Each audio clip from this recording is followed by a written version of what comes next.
So here's Jane app. It's getting some traction, but yeah, let's just try to install it and see how it works. However, this is just my subjective thoughts here. I'm not like a medical health professional, so you need to use this kind of apps at your own risks.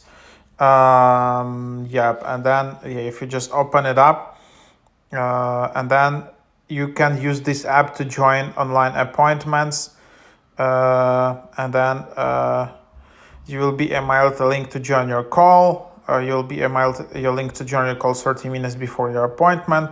Check your email on this device and tap the link. That's it. And then yeah, you can just join the call here like that. So yeah, that's the idea.